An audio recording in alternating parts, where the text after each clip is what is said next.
फैबाय थानाय जितु 22 अक्ट'आव जानो गोनां बिटिसि बिसायख'थि अन्नानै आं गासैखौबो खावलायदों रायजो राजा नोंथांमोना सानै हयै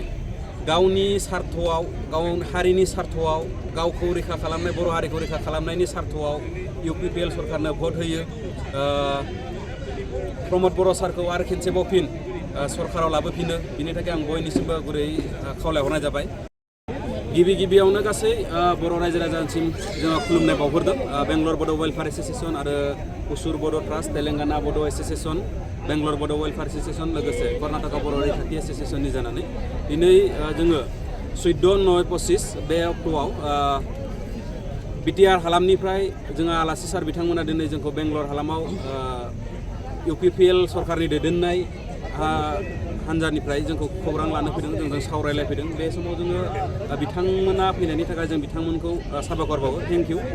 बिथांमोना जोंखौ बाहेरायाव दङ होननानै खौरां लाफैनायनि थाखाय दा जों जितु जोंनि लुबैनाय बाहेरायाव थानाय बर'फोरा जितु लुबैनाय बे लुबैनायखौ जों मानगोनां बिथां सारमोननि गेजेरजों जोङो मानाव गेदेर सिफ बिथांनिसिम जों गोसोखां बिलाइ गथायबाय आसा खालामो बैफोर जितु खामानिफोरा जों जितु गोसोखां बिलाइ गथायनायाव दैखांनाय माखासे खामानिफोरा थाबैनो थाब जाफुंगोन बेखौ जों आसा खालामो बेजों लोगोसे आं नैबेखौबो खावलायबावनो लुबैदों फैबाय थानाय जितु 22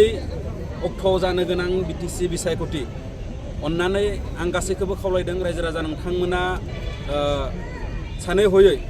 गावनि सार्थआव गावनि हारिनि सार्थआव गावखौ रैखा खालामनाय बर' हारिखौ रैखा खालामनायनि सार्थआव UPPL सरकारनो भट होयो प्रमद बर' सारखौ आरो खेनसेबाव फिन सरकाराव लाबोफिनो बिनि थाखाय आं बयनिसिमबो गुरै खावलायहरनाय जाबाय आरो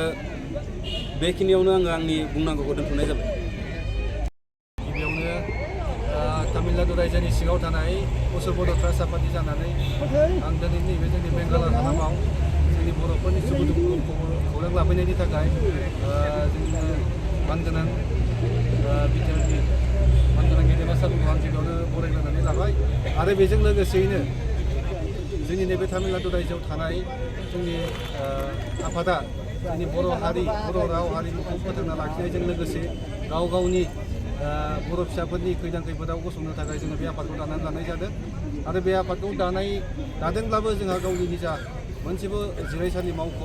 बेफोरबायदि जेबो गैयाब्लाबो गाव गावनि थाग्रा खथायावनो जोङो सहाय खालामनानै जों रायजोफोरखौ सहाय होबोगासिनो दङ आसा खालामदों जों दिनै बिथां गेदेमामोननि आखायाव जोंनि मेम'रेन्डाम गथायदों बे मेम'रेन्डाम गथायनाया जोंनिनो बिटिआरनि चिफ मानगोनां प्रमद बर' सारनिसिम सहैगोन होननानै आरो निस्सय जोंनि बायजोआव थानाय बर' फिसाफोरनि थाखाय सोरहा माबा मोनसे सिन्था खालामगोन होननानै जोङो आसा खालामनाय जादों आरो बेजों लोगोसेनो जोंनि हुजुर बड' ट्रास्ट आफादा जोंनि खामानिखौ मावफुंना होगोन हिसाबै जोङो दिनै UPPL पार्टी प्रमद बर' सारनि दैदेननाय सरकारखौनो सरकाराव लाबोफिननो थाखाय जोंनि आफादनि जानानै जोङो साफ्रोमबो बर' फिसा रायजो आइ आफामोननिसिम बर' गंलायै जों हुजुर बड' ट्रास्ट आफादनि जानानै बेखौनो खावलायहरनाय जाबाय।